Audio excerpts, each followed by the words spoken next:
अस्सलाम वालेकुम guys, hope so आप सब लोग बहुत अच्छे होंगे, खुश होंगे, आबाद होंगे, मुझे रख रहे हो तो में याद। तो मैं आज बनाने जा रही हूँ सरसों का साग। और बहुत ही आसानी के साथ बनता है, बहुत ही टेस्टी, बहुत ही मज़ेदार बनता है। और यहाँ पर मैं एक बात बताना ज़रूरी समझूंगी कि जो सरसों का साग है उसको पकाने में कम से कम जो है वो 8-9 घंटे लगते हैं। अगर अच्छी तरह से पकाना हो और जायकेदार बनाना हो तो इसको बहुत ज़्यादा टाइम लगता है। तो चलिए शुरू करते हैं हम अपनी आज की रेसिपी। उससे पहले करें मेरे चैनल को सब्सक्राइब, लाइक, शेयर और कमेंट भी ज़रूर करिएगा। और मुझे बताइएगा कि मेरी आज की रेसिपी आपको कैसी लगी। तो यहाँ पर ले लिया है मैंने सरसों का साग और उसे मैंने धो लिया है अच्छी तरह से। और ये जो है इनको हम गंदल कहते हैं। ये गंदल जो है वो अच्छी तरह से मैंने छील ली है ऊपर से। और यहाँ पर मैं रख लिया है, धो के रखा था और सुखा भी लिया है उसे।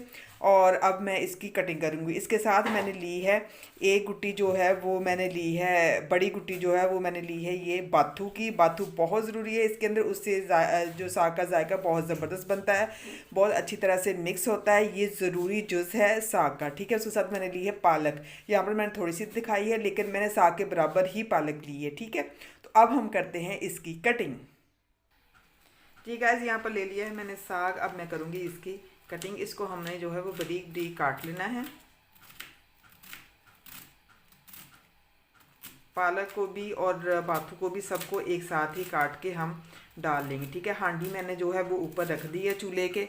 और उसके अंदर मैंने डाल दिया पानी। पानी जब बॉयल होना शुरू हो जाएगा तब हम इसके अंदर साग को ऐड करेंगे, ठीक है। तो ये मैं कर रही हूँ कटिंग, इसके साथ ही मैं पालक की भी कटिंग कर लूँगी। जी गाइस, ये मैंने काट लिया है और इसके साथ ही पालक भी मैं इसके साथ ही काटूंगी। और बाथू जो है वो भी मैं इसके साथ ही इसकी कटिंग करूंगी। वो मैंने बाथू की चुनाई करके उसको अच्छी तरह से साफ करके धो के रख लिया था। ये बाथू भी मैंने ले लिया साफ। और ये मैंने पालक भी ले ली है, ठीक है। यहाँ पर मैं सिर्फ आपको दिखाने के लिए साग थोड़ा पका रही हूँ, लेकिन जब हम पकाते हैं तो बहुत ज़्यादा पकाते हैं और पूरा दिन लगाते हैं पकाने को, ठीक है। और फिर उसके बाद हम इसको ठंडा करके स्टोर कर लेते हैं। तो साग जो स्टोर हुआ हुआ होता है वो और ज़्यादा मज़े का लगता है। ठीक है जी, यहाँ पर मैंने कर ली है कटिंग। और ये टोकरी में भी मेरे पास साग मौजूद है। तो अब मैं सारा टोकरी में ऐड करूँगी और उसके बाद जो है जब पानी बॉईल होने लग जाएगा तब हम हांडी के अंदर डाल देंगे। एक बात जो बहुत ज़रूरी है आपको बताना, वो ये कि जब ये गंदलों वाला साग जो है मैं पका रही हूँ, कोई भी साग गंदलों के बगैर भी होता है सीज़न शुरू में, तो लेकिन बेशक गंदलों वाला हो बेशक गंदलों के बगैर हो, आपने जो भी साग लेना है जब भी पकाना है, पहले आपने देगची ले लें या हांडी ले लें, कुछ भी ले लें, उसके अंदर आपने जो है पानी पहले बॉयल करने रखना है। पहले पानी बॉयल करना बहुत ज़रूरी है। और बॉयल करदा पानी में ही ये साग जो है वो आपने ऐड करना। उससे एक तो साग जो है बहुत अच्छी तरह मिक्स हो जाता है और जल्दी पकता है। जी गाइस, ये पानी जो है बॉयल आना शुरू हो गया, उसको अब हम इसके अंदर ऐड करेंगे साग।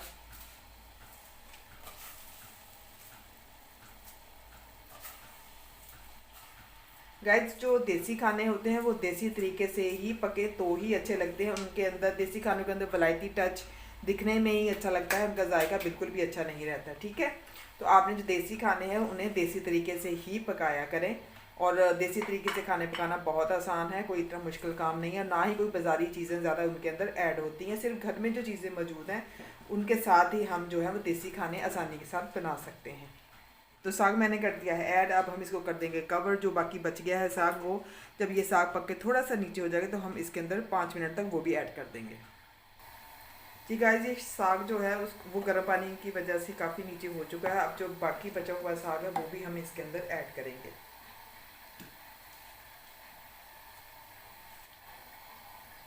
ये मैंने सारा साग जो है वो हांडी के अंदर ऐड कर दिया। अब हम इसे कर देंगे कवर। ये खुद ही पकना शुरू हो जाएगा। और जब ये थोड़ा सा नीचे होगा फिर हम इसके अंदर ऐड करेंगे 1 चमचा भर के नमक का। जी गाइस, ये साग जो है वो पकना शुरू हो गया है। अब हम इसके अंदर ऐड करेंगे नमक को, ठीक है। और इसके साथ साथ जो है वो हम दूसरे चूल्हे पे पानी, एक देगची लेंगे, उसके अंदर पानी बॉयल करना रख देंगे। जैसे जैसे ये पकता जाएगा इसके अंदर थोड़ा थोड़ा पानी कम होता जाएगा। और साथ साथ हम इसके अंदर 1 या 2 गिलास पानी के भी डालते जाएंगे, उबले हुए पानी के। और ठंडा पानी बिल्कुल भी इसके अंदर ऐड नहीं करना, वरना साग जो है वो आपका अच्छी तरह से नहीं गलेगा, ठीक है। अब हम इसके अंदर ऐड करते हैं नमक। तो अब मैं इसके अंदर, ये मेरा साग थोड़ा है तो इसलिए मैं इसके अंदर अभी फ़िलहाल जो है इतना ही नमक जो है वो ऐड कर रही हूँ। ठीक है, अब मैं इसको अच्छी तरह से मिक्स कर दूँगी ताकि हमारा साग जो है वो जल्दी जल्दी पके और जल्दी जल्दी गल जाए।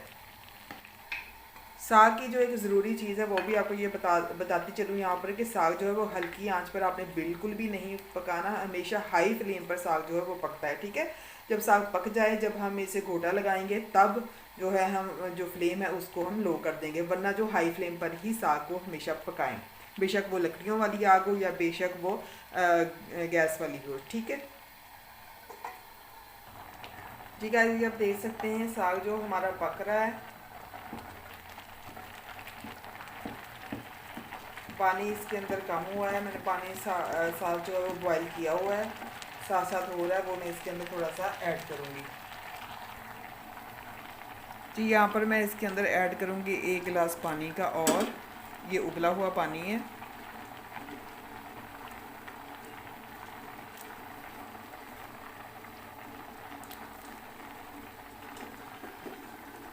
थोड़ा सा हम इसको हिला देंगे और कवर करके पकने के लिए छोड़ देंगे। 1 घंटा हो चुका है साग को पकते हुए, तो 4 घंटे हम इसको मज़ीद पकाएंगे। ठीक है जी गाइस, 2 घंटे हो चुके हैं और मैंने इसमें तकरीबन 2 बार ही 1 घंटे में पानी डाला है, एक एक गिलास 1.5 गिलास करके। तो ये साग हमारा इस कंडीशन को पहुंच चुका है। 3-4 घंटे और पकेगा और फिर हमारा जो साग है वो रेडी हो जाएगा। जी गाइस, अब देख सकते हैं साग जो है हमारा उसके अंदर फिर से पानी खुश्क हो गया है। अब हम इसके अंदर फिर यहाँ पर 2 गिलास पानी जाएगा, क्योंकि पानी ज़्यादा खुश्क हो गया, साग भी जो है तकरीबन गल ही गया है। 1 घंटे बाद मैंने देखा है दोबारा। अब हम इसके अंदर 2-2.5 गिलास पानी के और ऐड करेंगे ताकि ये मज़ीद अच्छी तरह से पक जाए। और अब हम इसको कर देंगे कवर। जी गाइस, यहाँ पर मैंने ले ली है ग्रीन चिली, हरी मिर्चें, उनको कर लिया है मैंने ग्रैंड अच्छी तरह से, और अब ये जाएंगी साग के अंदर। इनसे साग का जायका बहुत मज़े का बनता है। आप इसकी, अगर आपके पास ये हरी मिर्च जो है वो नहीं है, तो आप दादर मिर्च, जो सुरख दादर मिर्च है, वो उसका भी इस्तेमाल कर सकते हैं। ठीक है, ठीक है जी, यहाँ पर मैंने ले ली है ग्राइंड की हुई सब्ज मिर्च, और अब मैं इसके अंदर ऐड कर दूँगी। ये मैंने ऐड कर दी है। अब हम इसको जो है वो अच्छी तरह से मिक्स कर देंगे।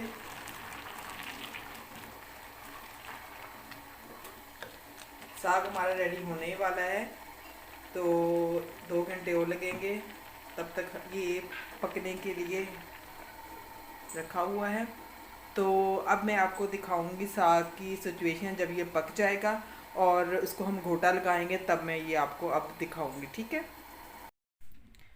जी गाइस, यहाँ पर साग पक चुका है, 5-5.5 घंटे हो चुके हैं और बिल्कुल गल चुका है। आप देख रहे हैं, आपके सामने है। अब मैं यहाँ पर इसको घोटा लगाऊंगी। छोटी जो मदानी है हाथ वाली, वो मैंने ले ली है।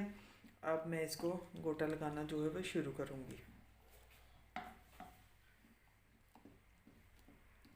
घोटा लगाने के लिए हमें आटे की ज़रूरत होती है, और आटा जो है वो आप जो है वो यूज़ कर सकते हैं, मक्की का आटा भी यूज़ कर सकते हैं, और आप इसके अंदर जो है वो गंदम का आटा भी इस्तेमाल कर सकते हैं। अभी मेरे पास मक्की का आटा तो अवेलेबल नहीं था, इसलिए मैंने जो है वो गंदम का आटा ही लिया है।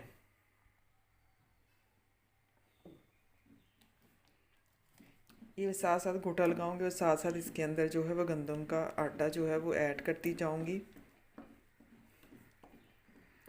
साग को घोटा लगाने के लिए बहुत ज़रूरी होता है आटा इसके अंदर।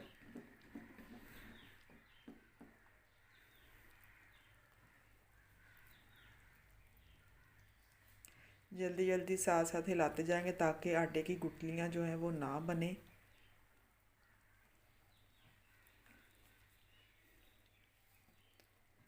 अगर साग अच्छी तरह से पका हुआ हो गाइस, तो फिर जो घोटा लगाने में बहुत आसानी होती है, बड़ी जल्दी जो है वो घोटा लग जाता है। जो फ्लेम जो है साग के नीचे, वो आपने बिल्कुल कर देनी है बंद, वो आपने ऑन नहीं रखनी। तेज़ी तेज़ी के साथ आपने जो है इसको घोटा जो है वो लगाना है। और साथ साथ जो है वो आटा भी इसके अंदर ऐड करते जाना है।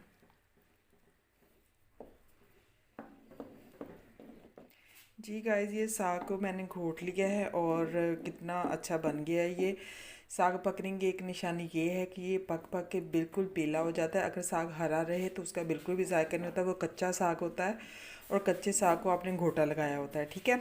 तो साग जो ज़्यादा देर में पकता है, इसलिए जब ये पीला हो जाए पक पक के तो फिर ये साग बहुत टेस्टी बनता है। तो ये बिल्कुल पीले कलर का हो गया है। अब हम इसे लगाएंगे तड़का, लहसुन अदरक और हरे प्याज का, ठीक है जी गाइस। अब हम लगाएंगे साग को तड़का, और तड़का लगाने के लिए मैंने यहाँ पर लिया है एक बड़ा चम्मच भर के जो है वो मक्खन का तड़का लगाएंगे। उसी से साग का जो है वो जायका बनता है। ये मैंने ले लिया है मक्खन। ठीक है, इस मक्खन हमारा गर्म होने लग गया है और अब हम इसके अंदर डालेंगे। यहाँ पर एक बात बताती चलूँ कि जो साग का तड़का लगाने के लिए हमें अदरक और लहसुन ज़्यादा मिक़दार में चाहिए होता है, उससे साग का जायका बहुत मज़े का बनता है। तो मैंने यहाँ पर 2 चम्मच भर के जो है वो अदरक जो है वो ग्राइंड किया है, वो मैंने इसके अंदर ऐड कर दिया है। अब हम इसे करेंगे थोड़ा सा लाइट ब्राउन मक्खन के अंदर, और इसके साथ ही फिर जब ये हल्का सा अपना कलर चेंज करेगा तो फिर हम इसके अंदर हरा लहसुन जो पिसा हुआ है वो ऐड कर देंगे, ठीक है। यहाँ पर देख सकते हैं आप कि जो अदरक है वो भुनना शुरू हो चुका है। जब तक ये ब्राउन हो रहा है तो मेरी आपसे रिक्वेस्ट है एक बार फिर से कि मेरे चैनल को करते हैं सब्सक्राइब और बेल आइकन पर भी ज़रूर प्रेस करिए और मुझे कमेंट ज़रूर करिए कि मेरी रेसिपीज़ आपको कैसी लग रही हो। ख़ास तौर पर ये मखनी साग जो है वो आपको कैसा लग रहा है, ठीक है। तो ये ब्राउन हो चुका है। अब हम इसके अंदर जो है वो ऐड करेंगे हरा लहसुन। वो भी मैंने ज़्यादा मिक़दार में लिया है। हरा लहसुन जो है आपने ज़्यादा बारीक नहीं पीसना, बस दादड़ किस्म का इसको कर लेना जैसे ये मैंने किया, ठीक है। अब मैं इसके अंदर इसे ऐड कर दूँगी।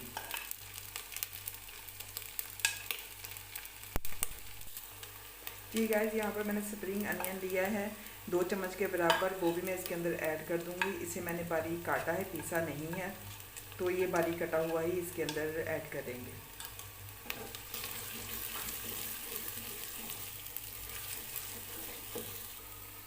जी, ये हमारा मसाला जो है ये भुन चुका है, तैयार हो चुका है और इस बहुत अच्छी खुशबू आ रही है इसके अंदर से। अब हम इसके अंदर ऐड कर देंगे साग को,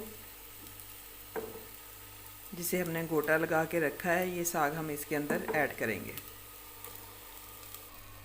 जी गाइस, ये साग हो चुका है हमारा रेडी। बहुत प्यारा लग रहा है, बहुत ही प्यारी खुशबू आ रही है। और अब हम इसे करेंगे डिश आउट और साथ में लगाएंगे इसको धनिया। चलिए ऐसा करते हैं कि आज धनिया जो है वो इसके अंदर ही ऐड कर देते हैं हांडी के, फिर हम इसे डिश आउट करेंगे। जी, तो ये हम इसके अंदर ऐड करेंगे हरा धनिया। ये भी काफ़ी ज़्यादा इसके अंदर जाएगा। इसकी खुशबू और इसका जो टेस्ट है वो बहुत ज़बरदस्त होता है इसके अंदर। अब हम इसको हिला लेंगे।